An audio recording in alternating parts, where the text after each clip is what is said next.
Madame, Monsieur, bonsoir. C'est l'heure de l'information sur KM10 Télévision. Géraldine, bonsoir. Good evening, Betty Blanche. Ladies and gentlemen, thanks for joining us. Let's begin right away with our bullet points. The verdict came in last night at the Special Criminal Court. The former Minister of Water and Energy and former Director General of Kamwata, Basil Atanganakuna, has been released after 4 years of detention at the Yaoundé Central Prison. He was released thanks to his reimbursement of over 1.7 million francs CFA. En sport, tennis, Coupe Davis Zone 4, le Cameroun en petite finale. Les Lions de la petite balle se sont inclinés 1 7 à 2 face au Ghana lors de la troisième et dernière rencontre de poule. 8 years after they were abducted from their school dormitory, 3 of the Chibok girls have been rescued by the Nigerian army. They are part of the 276 schoolgirls kidnapped by the jihadist group Boko Haram in the northeastern town of Chibok since 2014. Those were our main stories. We shall be right back.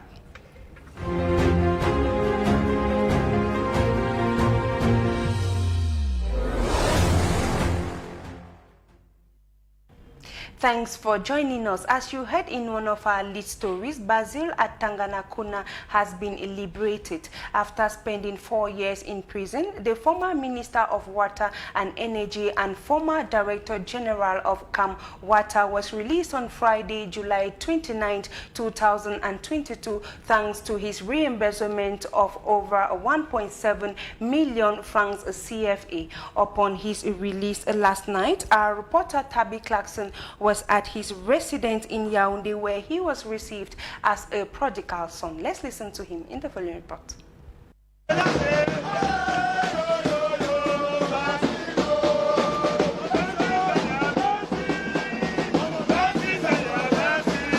He is at last a free man. Basil Atanganakuna, who was arrested 4 years ago for the embezzlement of public funds, is back home. Is a visibly happy Basil Atanganakuna, who was invaded last night by friends, relatives, loved ones, and well-wishers who came to salute the man who in 2018 was arrested spectacularly as he was on his run. Je suis en joie parce que ça fait 4 ans dans le noir, 4 ans de souffrance. I am in joy because it has been 4 years of suffering. For today for us it's a great joy, and we thank the head of state for all he made possible. And we give thanks to God Almighty because it's really a thing of joy. We also want to thank the Cameroonian population and to all those who supported us, for it wasn't easy, for it has been 4 years of tears and difficulty, but we came out of it happy. 4 ans de pleurs, de difficultés et tout, on sort de là vraiment grandissant. To the lawyer of Basil Atanganakuna, after 44 months of detention is a happy end of a judicial affair. I'm happy of the results of this matter because the proceedings has come to end today. So I am happy. I'm happy for the family of my client first because his wife and all his children, they suffer a lot about the situation, so I'm happy for them. And I have to thank the head of state because he appreciates in favor of us to stop proceedings in this case. As a reminder, Basil Atanganakuna, the former general manager of Kamwata and Minister of Water and Energy, was accused of the embezzlement of 3 to 7 billion francs CFA, but the accused has reimbursed to state coffers an amount of over 1.7 billion francs CFA. His lawyers, relatives, and Basil Atanganakuna himself are thanking President Paul Biya for his release.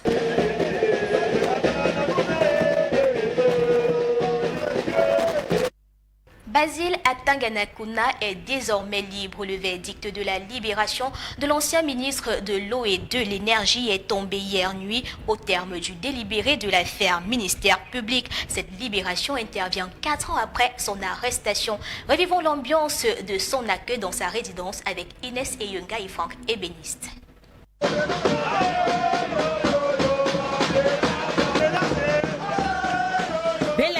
réservé par ses proches après l'annonce de sa libération par le tribunal criminel spécial. Basil Atanga Nakuna, ancien ministre de l'eau et de l'énergie et ex-directeur général de la Kamwata, est désormais libre après 4 ans passés à la prison centrale de Yaoundé. C'est un dossier où nous sommes partis sur une histoire où on disait que M. Atanga Nakuna Basil avait procédé à la prévarication de plus de, je crois, 27 milliards.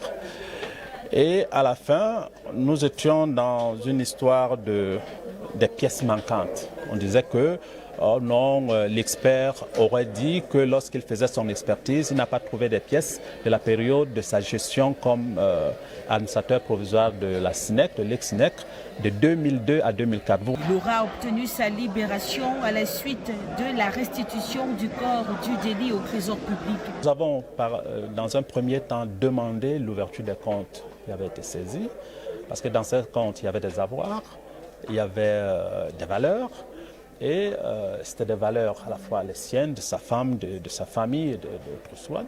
Nous avons demandé d'ouvrir ces comptes et de considérer que c'est, parce que c'était une saisie conservatoire, voyez-vous, que c'est une forme de restitution. Nous avons saisi la haute hiérarchie, la hiérarchie de la justice, c'est-à-dire le garde des Sceaux, et ainsi de suite. Une nouvelle célébrée par sa famille et son entourage qui profitent de l'occasion à travers une messe d'action de grâce dite à son honneur dans son domicile. Je suis en joie parce que ça fait 4 ans dans le mois, 4 ans de souffrance. Donc qu'il soit libéré aujourd'hui, pour nous, c'est une grande fierté. On va remercier le président de la République. On va lui dire merci pour ce qu'il a permis. On va dire merci au Seigneur. Sa libération est obtenue suite à une correspondance du secrétaire général de la présidence de la République adressée au ministre de la Justice datant du lundi 25 juillet 2022. Rappelons qu'il était en détention à la prison centrale de Yaoundé-Kodengui depuis mars 2018, poursuivi pour une affaire de plusieurs milliards de francs CFA de détournement de fonds publics. Ils sont au total 6 assesseurs du département des Bamboutos à avoir prêté serment dans la salle des audiences du palais de justice de Mbunda. Le substitut du procureur de la République leur a recommandé le professionnalisme lors de l'exercice de leurs fonctions. Chantal Yao. Des serments d'impartialité, de professionnalisme et d'équité prêtés ce jour par une demi-douzaine d'assistants de magistrats. Ils sont désormais des assesseurs, des hommes et femmes rompus à l'application de la loi camerounaise qui entrent en fonction pour servir la population de Mbouda et par là du Cameroun tout entier. Je fais tout faire, n'est-ce pas, pour être à la taille, et pour être toujours honnête, et pour aider tous ceux que je peux aider. Et ceux qui sont honnêtes, parce que quelqu'un, je suis quelqu'un de droit. Je n'aime pas tant quelque chose. Quand c'est tordu, je dis que c'est tordu. Et quand c'est droit, je dis que c'est droit. Si à la salle des audiences du palais de justice de Mbouda, dans la région de l'Ouest, que s'est déroulée cette cérémonie sobre de prestation de serment de ses assistants au rôle important dans la prise de décision judiciaire lors des audiences. Des auxiliaires conscients des responsabilités qui sont désormais les leurs. La loi est une institution. Elle est encerclée dans un code. Nous allons donc nous inspirer de ce code-là pour apporter notre soutien au tribunal. Une mission qui sera encadrée par les autorités tant administratives que traditionnelles, elles qui ambitionnent de s'ouvrir aux autres administrations. Pas s'établir savoir dans la tradition de notre département. Non, il faut aller au-delà. Donc nous avons peut-être véritablement au travail, nous avons fait des résultats. Nous avons donc pour nous, il n'y a même pas de souci à ce service. Une prestation de serment encadrée par l'arrêté numéro 108 du ministère de la Justice portant nomination des assesseurs et assesseurs suppléants de la région de l'Ouest au titre des années 2022 et 2024 qui vient combler le besoin en professionnels de la justice dans les différents arrondissements de cette région. The National Communication Council has held its 35th extraordinary session. The meeting, which took place on Thursday, July 28, 2022, had as agenda to look into the 17 regulatory cases on media excesses and professional misconduct. It was equally an opportunity to reiterate on the importance of maintaining media ethics in the journalism profession. Ghislaine Afo tells us more in the following report.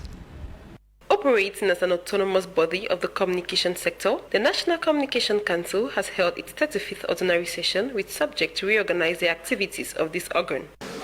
This autonomous regulatory body of the mass communication sector held its 35th extraordinary session in accordance with the provisions of Decree number 2012/038 of the 23rd of January 2012 on the reorganization of the NCC.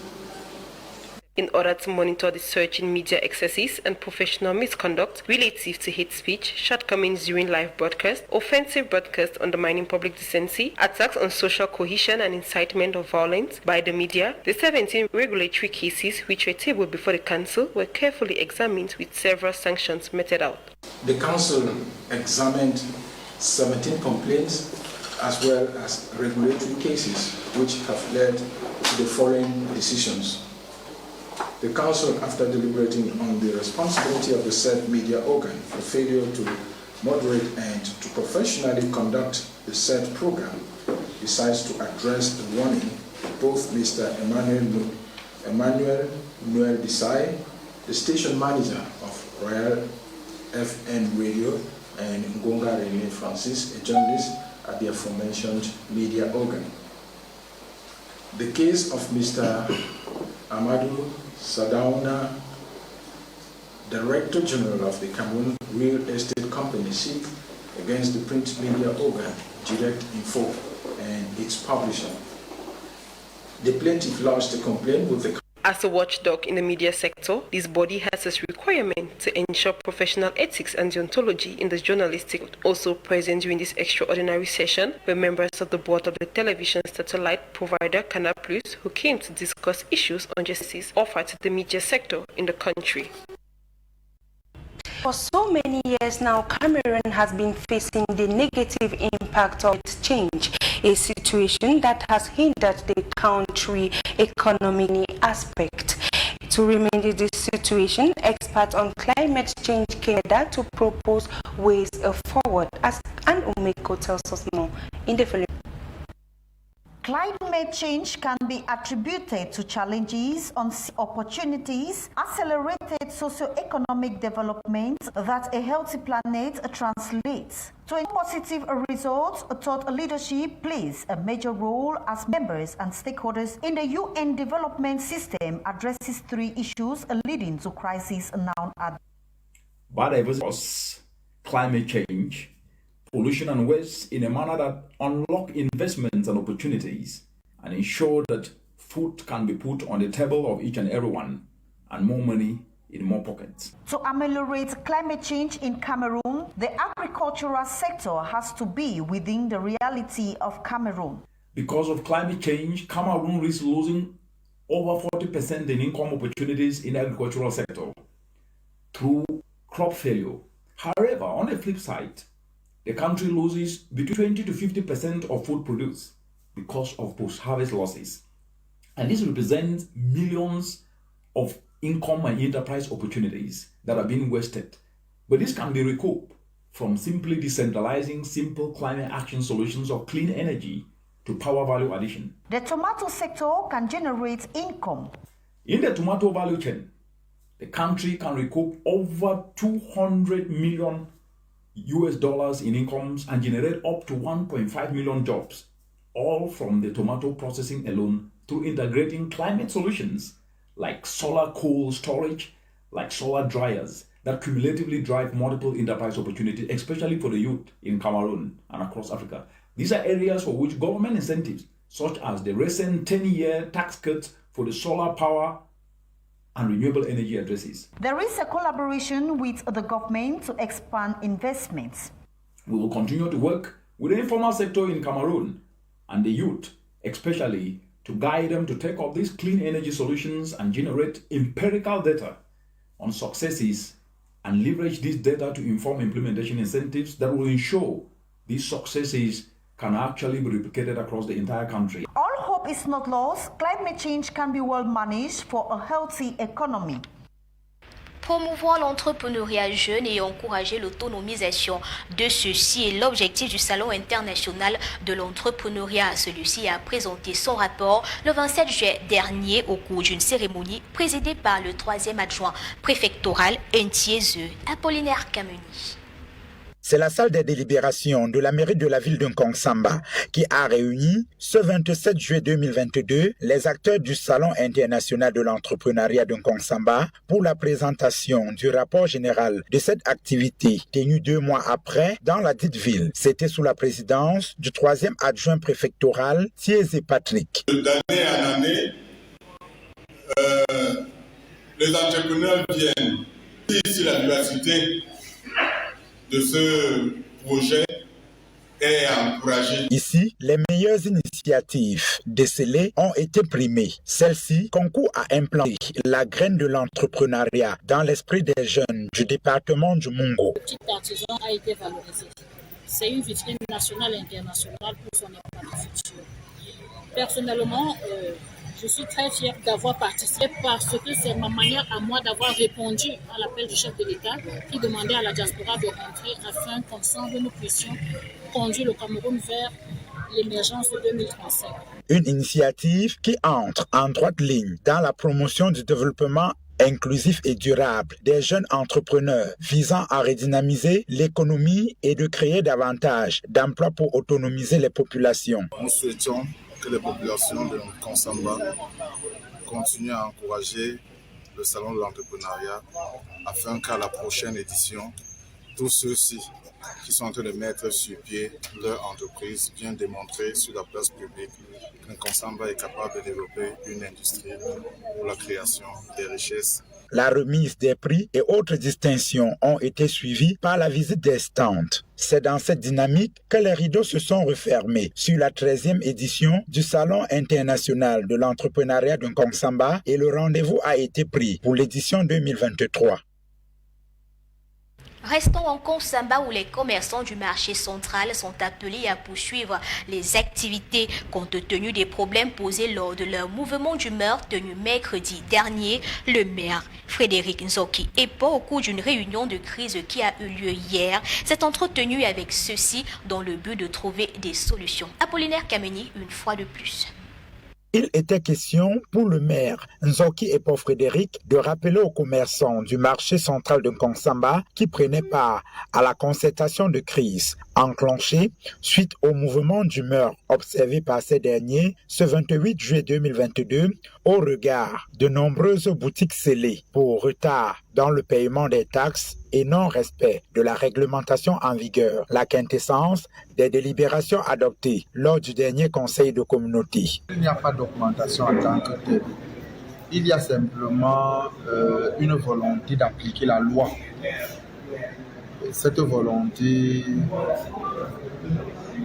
répond à un ancrage juridique qui veut que notre ville soit au diapason de toutes les villes de notre pays. Tout ce que le maire peut faire, c'est regarder la loi, essayer de l'appliquer et voir comment moduler en fonction des difficultés des gens. Ces recouvrements forcés et autres travaux engagés au sein du dit marché ont pour objectif de permettre à la mairie de la ville de Nkongsamba de renforcer ses recettes, mais surtout de moderniser cet espace marchand au profit des commerçants. Les échanges qui se sont déroulés dans un cadre convivial ont permis aux commerçants d'être outillés sur les dispositions réglementaires régissant la gestion du marché central de Nkongsamba. Les différentes parties prenantes se sont retrouvées pour une énième concertation ce 29 juillet 2022 à la préfecture de Nkongsamba. Au sorti de celle-ci, les commerçants ont été appelés à poursuivre les activités dans l'attente que des nouvelles pistes de solutions soient scrutées dans les mois à venir, dans l'espoir que le maire de la ville de Nkongsamba, Nzoki Epo Frédéric, leur apportera toujours un accompagnement efficace chance pour l'éclosion véritable du marché central de Nkongsamba.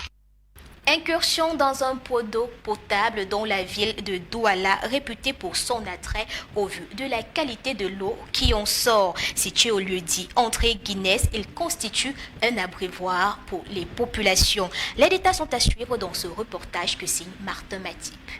De l'eau à profusion en ce lieu culte pour une population qui ne se fait prier. Une manne généreuse qui coule à bonne source. L'eau ici est traitée, c'est l'eau du forage, c'est vrai. Mais malheureusement, il est traité. Ça veut dire qu'on le boit comme une eau pure, quoi.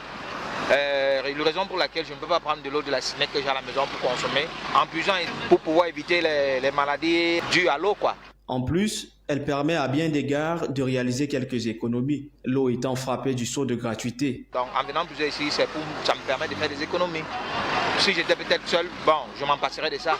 Peut-être prendre mes 2 bouteilles d'eau, mes 2 palettes ou mes 3 palettes, ça m'arrangerait. Mais lorsqu'on a une famille nombreuse, avec les temps qui sont difficiles aujourd'hui, il faut essayer de réduire les dépenses où on peut les réduire et colmater les brèches.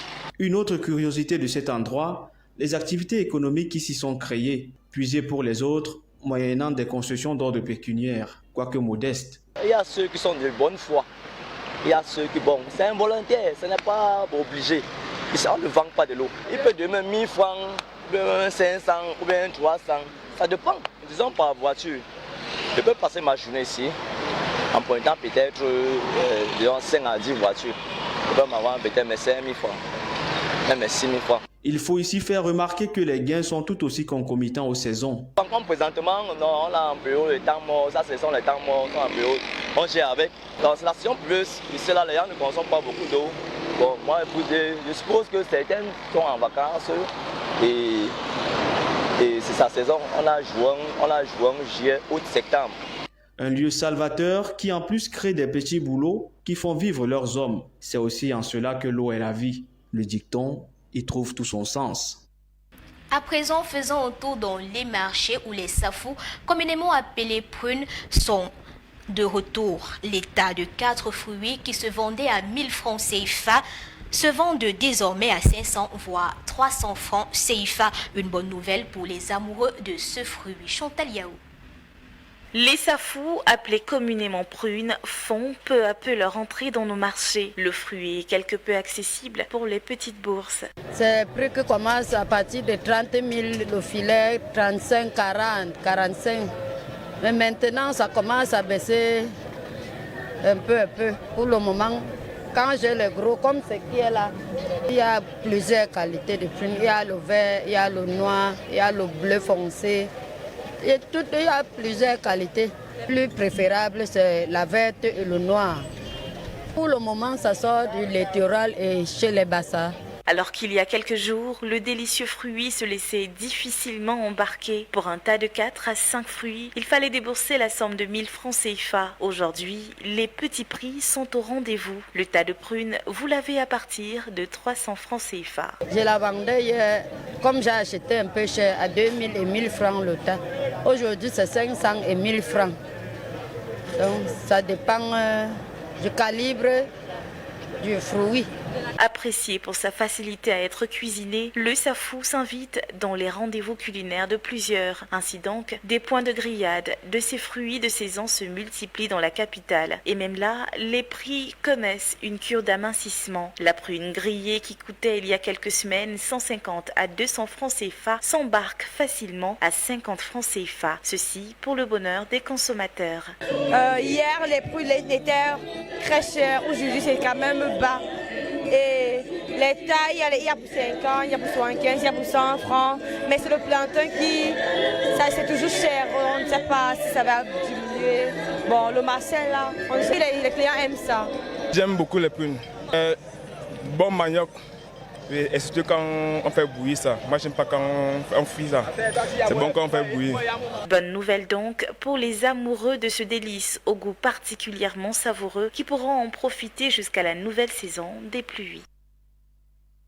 En sport, tennis, Coupe Davis, zone 4, Yaoundé 2022, le Cameroun en petite finale. Les Lions de la petite balle se sont inclinés 1-7-2 face au Ghana hier lors de la troisième et dernière sortie de poule. Une deuxième défaite en 3 sorties qui les classe derrière le Sénégal. Eric Bilong et Samuel Bounis nous en parlent.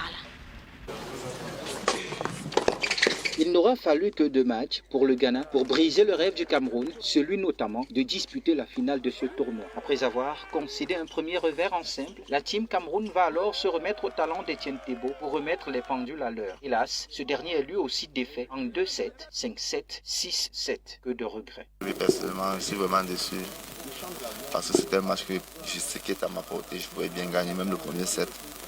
Je viens lâcher à la dernière seconde. Ce qui n'est pas normal. Tout que la mené au troisième, c'est parce que vu que physiquement il avait un peu baissé. Bon, j'ai pas pu gérer les points importants au moment opportun. Il a fallu attendre le troisième et dernier match en double cette fois pour voir le Cameroun s'imposer là aussi en 2-7, 6-4, 7-6. Le début de ce tournoi a été un peu difficile pour nous parce que le Sénégal, on ne le connaissait pas avant. Si on avait connu le Sénégal avant, ça ne se passerait pas comme ça. Bon, ce qui fait donc qu'on a fait ce qu'on pouvait et que la préparation n'a pas été au top, n'est-ce pas, de ce qu'on attendait.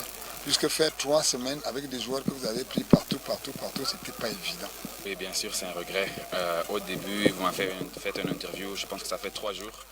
J'avais répondu très clairement que notre but c'était d'aller aux zone 3, la même but que l'année passée. Et maintenant, après qu'on avait perdu le premier jour contre le Sénégal, on savait déjà que ça serait très très difficile. Donc on joue quand même pour le pays, donc on continue à se battre et on joue tous les matchs à fond. C'est comme ça que moi et Nokala, on a déjà gagné tout notre double. Avec ce résultat, le Cameroun se classe 2e de sa poule derrière le Sénégal et s'offre le droit de disputer la petite finale ce samedi, 3e dans la poule B. Dans l'autre rencontre de la journée, le leader de la poule A, Sénégal, s'impose en double face à l'Éthiopie en 3-7, 6-1, 3-6, 6-2. Ladies and gentlemen, you're watching the 8 p.m. Balingua news over the Republican television live in Yaoundé. Let's now take a tour out of the country where 3 among the 276 Chibok girls that were abducted by jihadists Boko Haram have been rescued. They were rescued by the troops of the 21 Special Armored Nigerian Brigade after operations that created enabling environment for these girls to escape. We have this story and more compiled in the following report. 3 of the Chibok girls that were abducted from their school dormitory 8 years ago have been rescued by the Nigerian army. They are part of the 276 schoolgirls kidnapped by the jihadist group Boko Haram in the northeastern town of Chibok. At a press conference held by the Benue Regional Army, the now adult women could be seen along with their young children. According to the commander of the 7th Division of the Nigerian Army, they were rescued by the troops of the 21 Special Armored Brigade after operations that created enabling environment for these girls to escape from their captors. Out of the 276 girls abducted in 2014, 57 have been able to escape and 80 have been freed in exchange for Boko Haram leaders. But according to the authorities, 100 are still gone missing. An anti-UN protest at a funeral organized on Friday for the victim of an anti-MONUSCO protest in Potembo, Northeastern Democratic Republic of Congo, as protesters and authorities did not succeed to reach an agreement on the location of the burial, and some protesters took the coffin from the local morgue. According to the local press, Potembo's protesters gathered at the city's roundabout where security services used tear gas to disperse them. Democratic Republic of Congo's Ministry for Communication said, according to an agreement with the UN, a progressive and phased withdrawal of MONUSCO will take place by 2024. Meanwhile, the Butembo victim was buried at the Kitatumba Cemetery this July 30th. We have come to the end of our 8 p.m. Balingua News over Camdis television. Ladies and gentlemen, thanks for staying with us. Betty Blanche, goodbye. Moi, Géraldine, quant à vous, chers téléspectateurs, restez en compagnie des programmes de Camdis Télévision. D'ici là, portez-vous bien. À demain, 20h.